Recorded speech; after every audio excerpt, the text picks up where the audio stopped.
कर्नाटक विधानसभा चुनाव का आज ऐलान हो गया है। चुनाव आयोग ने यहां सिंगल फेज यानी कि एक फेज में वोटिंग कराने का फैसला किया है। 10 मई को मतदान होगा। चुनावी तारीखों के ऐलान के बाद बीजेपी ने जीत का दावा भी कर दिया है। कर्नाटक चुनाव की तारीखों का ऐलान हो गया है। 10 मई को कर्नाटक में वोट डाले जाएंगे, वहीं 13 मई को कर्नाटक विधानसभा के नतीजे आने हैं। The polling will take place on 10th of 5 in single phase and day of counting would be 13th of May. So this is the schedule for the Karnataka elections. मुख्य चुनाव आयुक्त राजीव कुमार ने प्रेस कॉन्फ्रेंस कर जानकारी दी। उन्होंने बताया कि कर्नाटक में 5 करोड़ 22 लाख वोटर हैं। वहीं उन्होंने बताया कि राज्य में 58,282 मतदान केंद्रों में वोटिंग की व्यवस्था होगी। चुनाव की तारीखों के ऐलान के बाद कर्नाटक के मुख्यमंत्री बसवराज बोम्मई ने चुनावों में बीजेपी की जीत का दावा किया है।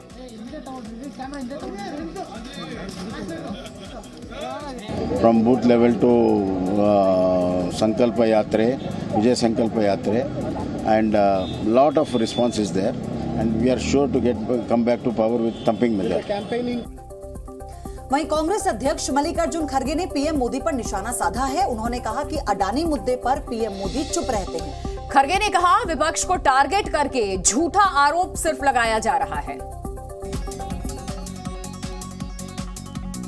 भ्रष्टाचार पर पीएम मोदी के दिए बयान पर कांग्रेस अध्यक्ष मल्लिकार्जुन खड़गे ने पलटवार किया है। खड़गे ने कहा कि बीजेपी अडानी के बारे में बात नहीं कर रही। पीएम मोदी उल्टा विपक्ष पर भ्रष्टाचार का आरोप लगा रहे हैं। पीएम विपक्ष को अपमानित कर रहे हैं। अडानी को इतना सपोर्ट क्यों कर रहे हैं, उनके बारे में क्यों बात नहीं कर रहे हैं, ये हम उनसे पूछ रहे हैं। वो उल्टा हमको बोल रहे हैं सारे अपोजिशन के लोग भ्रष्ट हैं। दिल्ली में पीएम मोदी ने कल विपक्ष पर जमकर निशाना साधा था। पीएम मोदी ने कहा था कि भ्रष्टाचार रुकेगा तभी देश आगे बढ़ेगा। उन्होंने कहा कि कुछ दलों ने मिलकर भ्रष्टाचार बचाओ अभियान छेड़ा हुआ है।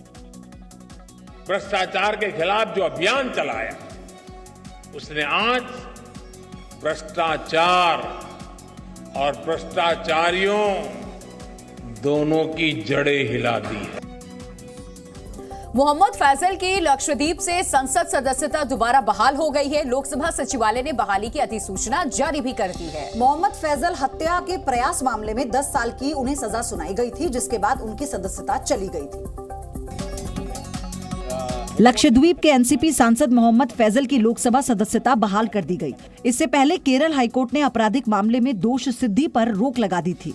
लोकसभा सचिवालय ने आज एक अधिसूचना जारी की है। सांसद की याचिका पर आज सुप्रीम कोर्ट में सुनवाई भी होनी थी, लेकिन सुनवाई से पहले भी लोकसभा की अधिसूचना जारी हो गई।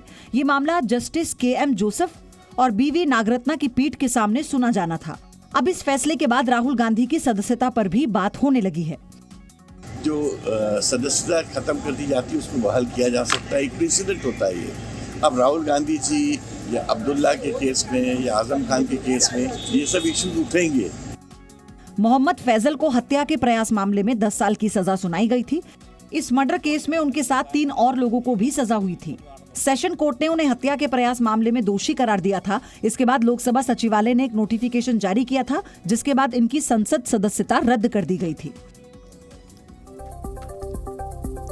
राइट टू हेल्थ बिल के विरोध में राजस्थान में आज 19,000 डॉक्टर्स हड़ताल पर हैं। प्राइवेट डॉक्टर्स के समर्थन में सरकारी डॉक्टर्स भी उतर आए हैं। हालांकि इस दौरान सिर्फ OPD ही बंद है। राजस्थान में राइट टू हेल्थ बिल को लेकर निजी चिकित्सकों का प्रदर्शन लगातार जारी है। बिल के विरोध में प्रदेश भर में मेडिकल सेवाएं बंद हैं। अखिल राजस्थान सेवारत चिकित्सक संघ और मेडिकल टीचर्स एसोसिएशन की ओर से महाबंद का आह्वान किया गया।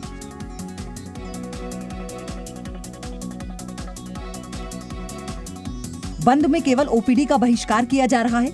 इमरजेंसी में आने वाले मरीजों और ICU में भर्ती मरीजों को इलाज दिया जा रहा है। प्राइवेट अस्पताल के डॉक्टर्स के समर्थन में अब सरकारी अस्पताल के सभी डॉक्टर्स एक दिन का कार्य बहिष्कार करने का ऐलान कर चुके हैं। कार्य बहिष्कार के दौरान भी सरकारी अस्पतालों में इमरजेंसी और ICU सेवाएं चालू रहेंगी। राजस्थान के चिकित्सक मंत्री प्रताप सिंह खाचरियावास ने कहा कि सरकारी डॉक्टर के अवकाश निरस्त किए गए हैं। अगर डॉक्टर छुट्टी पर जाएंगे तो उनके खिलाफ सख्त कार्रवाई होगी।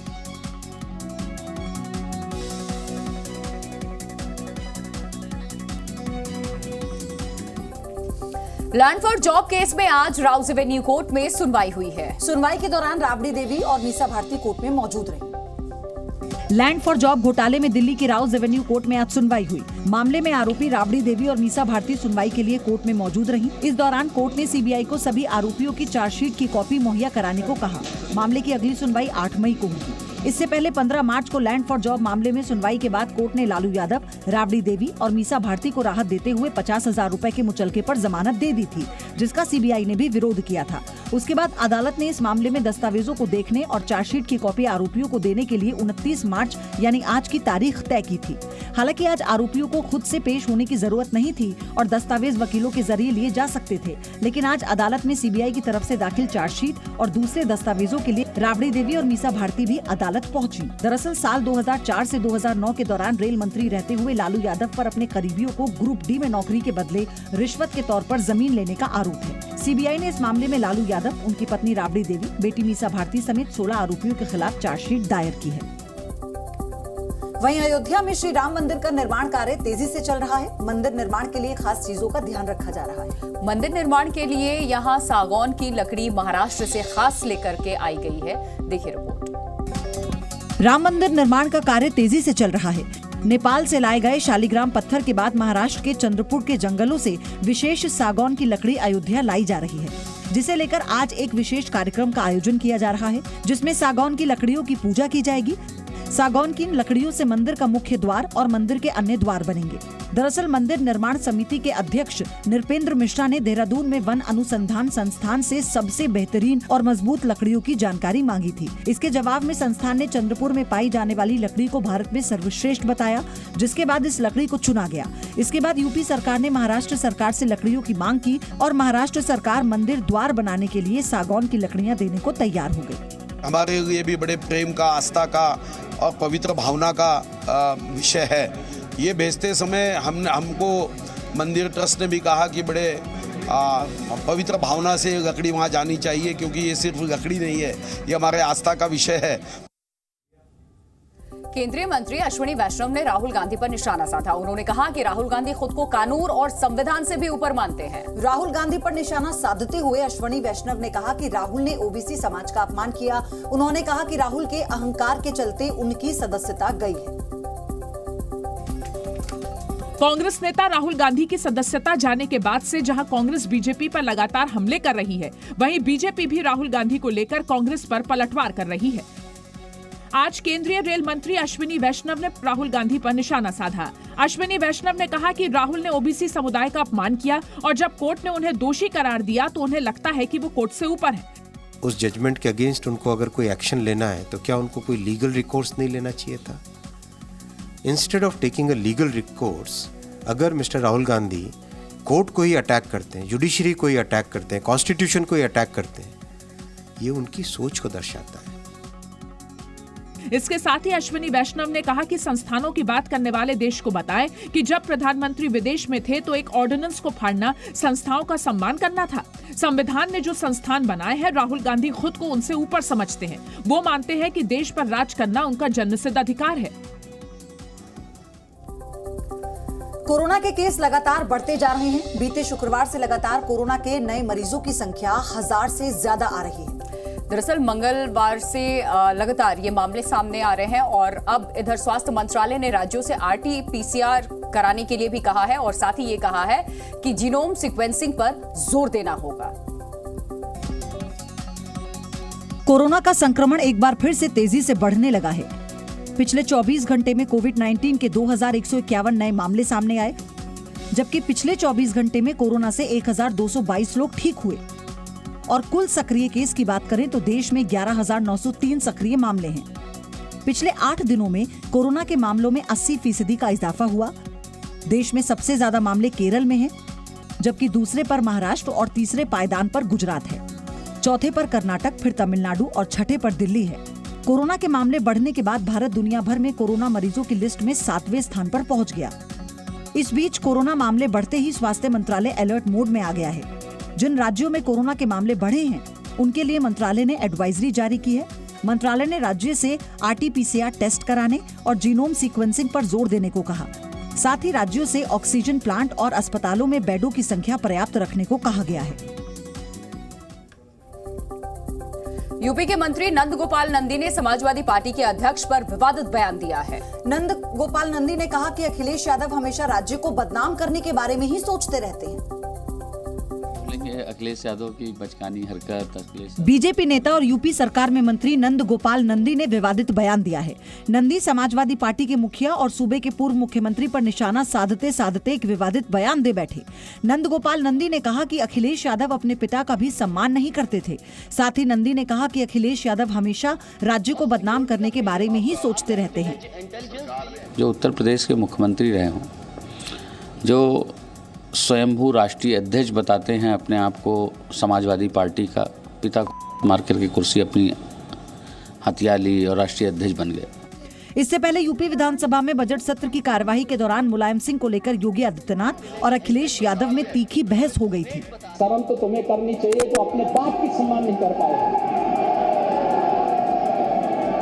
कम से कम इस बात को शर्म करनी चाहिए।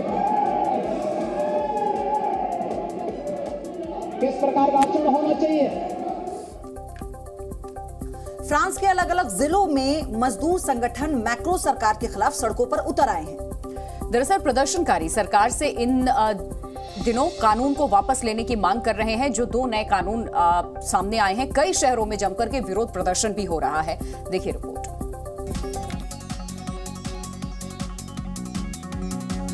आगजनी टकराव। फ्रांस में पेंशन सुधार से शुरू हुआ विरोध प्रदर्शन अब रिटायरमेंट कानून में हुए बदलाव तक पहुंच गया है। मैक्रो सरकार ने हाल ही में रिटायरमेंट की उम्र 2 साल बढ़ा दी है, जिसका वहां के सभी मजदूर संगठन विरोध कर रहे हैं। फ्रांस के अलग अलग जिलों में मजदूर संगठन मैक्रो सरकार के खिलाफ सड़कों पर उतर आए हैं और सरकार से इन कानूनों को वापस लेने की मांग कर रहे हैं। मंगलवार को प्रदर्शन अचानक उग्र हो गया और लोगों ने कई गाड़ियों में आग लगा दी। पेरिस समेत कई शहरों में भीड़ का उपद्रव लोगों के लिए मुश्किल बन गया। राष्ट्रपति मैक्रो की पेंशन सुधार योजना के विरोध में प्रदर्शन 19 जनवरी से शुरू हुए हैं।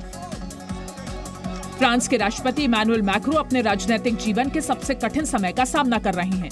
सोमवार को उनकी सरकार को अविश्वास प्रस्ताव का सामना करना पड़ा। हालांकि वो बच गई। अगर ये सफल होता तो राष्ट्रपति को नए चुनाव कराने पड़ते। 6 अप्रैल को एक बार फिर यूनियन सड़कों पर होंगे।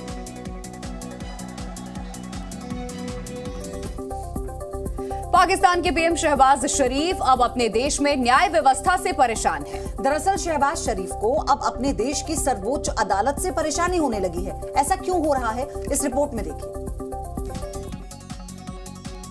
पाकिस्तान के पीएम शहबाज शरीफ अब तक सिर्फ इमरान खान की रैलियों और पाकिस्तान की महंगाई से ही परेशान थे, लेकिन अब उनके सामने एक और परेशानी आ गई है। ये परेशानी है पाकिस्तान की सर्वोच्च अदालत, जहां के जज आजकल सरकार के खिलाफ किसी भी मुद्दे पर स्वतः संज्ञान ले लेते हैं और जजों की इसी आदत पर शहबाज शरीफ लगाम लगाना चाहते हैं। पाकिस्तान के प्रधानमंत्री शहबाज शरीफ ने मंगलवार को कहा कि अगर संसद ने चीफ जस्टिस की शक्तियों को कम करने के लिए कानून नहीं बनाया तो इतिहास हमें माफ नहीं करेगा।